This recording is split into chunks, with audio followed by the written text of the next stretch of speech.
আসসালামু আলাইকুম, সবাই কেমন আছেন? আশা করি ভালো আছেন। আমিও ভালো আছি আলহামদুলিল্লাহ, আপনাদের সবার ভালোবাসা দোয়ায়।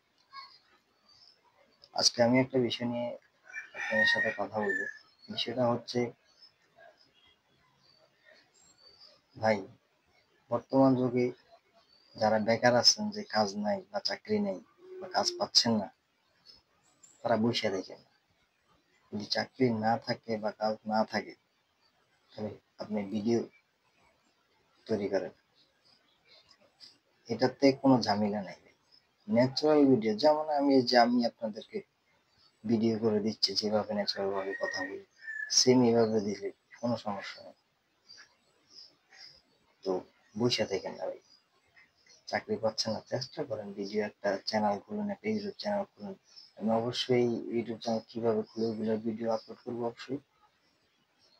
মানে ভিডিও বানানো বা আমার পরিবেশটা আসলে এখনো ঠিক করে করিনি। আমি আরেক জায়গায় আসছি বেড়াতে, ওই কারণে মানে সুন্দর করে ভিডিও দিতে পারছি না। আর অনেক মানুষজন তো চিল্লে চারদিকে হাউ কাউ, বুঝি না তো। তো ভাই বসে থাকেন না। যদি কাজ না থাকে, কাজ কাম না থাকে বা কাজ কাম হবে হচ্ছে না, এর ফাঁকে ফাঁকে ভিডিও বানানো সমস্যা তো নেই। একটা ফেসবুক অ্যাকাউন্ট খুলেন, একটা পেজ খুলেন, ইউটিউব চ্যানেল খুলুন, সমস্যা কি? শর্ট ভিডিও আপলোড করেন। হ্যাঁ, ভাই বসে থেকে তো লাভ নেই, বসে থেকে লাভ আছে? আমি জীবন অনেক অনেক কিছুই সময় অনেক প্রবলেম ফেস করছি ভাই। আমার কাহিনীগুলো একদিন আমি কমু, কিন্তু এখন আসলে সময়টা মানে এখানে জোরে কথা বলতে পারতেছি না। তো একদিন আমি সবাইকে আমার কাহিনীগুলো বলবো। বসে থেকে লাভ নেই, অবশ্যই ভিডিও বানান।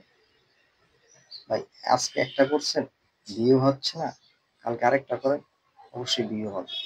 কন্টিনিউ করতে থাকেন, কন্টিনিউ করতে থাকেন, কন্টিনিউ করতে থাকেন। একটা, দুইটা, তিনটা, চারটা, পাঁচটা, ছয়টা, আটটা, 10টা পর্যন্ত করেন না। 2-4-20 জনকে আত্মীয় স্বজন নাই? হ্যাঁ, 20-25টা মোবাইল থেকে আপনার চ্যানেলটা সাবস্ক্রাইব করেন, সমস্যা কি? ভিউ আস্তে আস্তে আসবে, আস্তে আস্তে আসবে। ভাই হুট করে তো আর কেউ ভাইরাল হয় না, কথা বুঝেন নাই? মানে পয়সা না থাইকা যদি বেকার থাকেন বা কাজও আছে, বা কাজের ফাঁকে ফাঁকে ভিডিও করেন, ভাই ফেসবুক ইউটিউব এখন টাকা দিতেছে। কিন্তু যারা ধরতেছে তারা তো ধরতেছে। অবশ্যই আমাকে প্রশ্ন করতেন, ভাই আপনি কামাইছেন? ভাই আমিও আপনাদের মতো, আমিও শুরু করছি। আমার আগে একটা ইউটিউব চ্যানেল ছিল, ওটা ব্যান হয়ে গেছে। ব্যান হয়ে গেছে বলতে, আমি যখন ওমান ছিলাম, মানে পোয়ারের সংক্রান্ত ভিডিওগুলো দিতাম। কিন্তু ওইখান থেকে আসার পর থেকে মানে আমার এটা ইমেল আইডিটা ভেরিফাই করছিলাম ওই নাম্বারে, মানে ডিস্টার্ব দিছে। পরে আমি চ্যানেলটা ই করতে পারি না, পরে চ্যানেলটা বাস ওইভাবেই ঘুরে রয়েছে।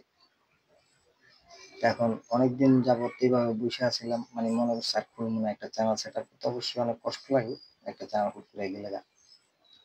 আপনারা বসে থাকেন না, ভিডিও বানান, পুরো ধরে ভিডিও বানান। ফেসবুক, তারপরে একটা ফেসবুক অ্যাকাউন্ট খুলে নতুন করে সুন্দর করে সাজিয়ে একটা ফেসবুক পেজ খুলেন, ইউটিউব সাথে একটা ইউটিউব চ্যানেল খুলেন। হ্যাঁ, যে কোনো ধরনের ব্লগ ভিডিও, বা আপনি এক জায়গায় যাইতেছেন বেড়াইতে, ওই ভিডিওটা আপলোড করেন। বা আপনি নদীর পাড়ে যাইতেছেন গোসল করতে, ওইটাই আপলোড করেন, কোনো সমস্যা নেই। ভাই এরা টাকা লইয়া বইয়া রয়েছে, এরা টাকা লইয়া বইয়া রয়েছে দেওয়ার লেগে। খালি আমরা যে ভিডিওগুলো দেখি হচ্ছে প্রোডাক্ট, ইউটিউব বা ফেসবুক, আমরা যে ভিডিওগুলো বানাইয়া দিই, এগুলো হচ্ছে প্রোডাক্ট। আমরা প্রোডাক্ট মানে বিক্রি করে তাদের থেকে টাকা নিতে, তারা টাকা লইয়া বইয়া রয়েছে ভাই। এত সহজ সহজ কাজও যদি আমরা না পারি, তাইলে তো ভাই আর কি করবো তো আমরা? এই সহজ কাজটা যদি আমরা ঠিক করে না করতে পারি, তাইলে তো মনে করেন আর কিছু করতেই পারবো না।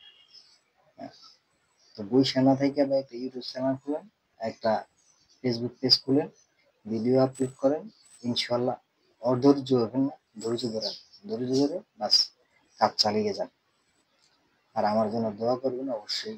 আমার ভিডিওটা যদি সামনে পড়ে, সাবস্ক্রাইব করবেন, লাইক করবেন, শেয়ার করবেন, এটা আপনাদের কাছে অনুরোধ রইল। আর আমি লং ভিডিও অবশ্যই দিতে পারি না, কারণ ওই যে বললাম আমি এক জায়গায় বেড়াতে আসছি। তো অবশ্যই লং ভিডিও সবসময় পাবেন। ভালো থাকেন, সুস্থ থাকেন, আসসালামু আলাইকুম।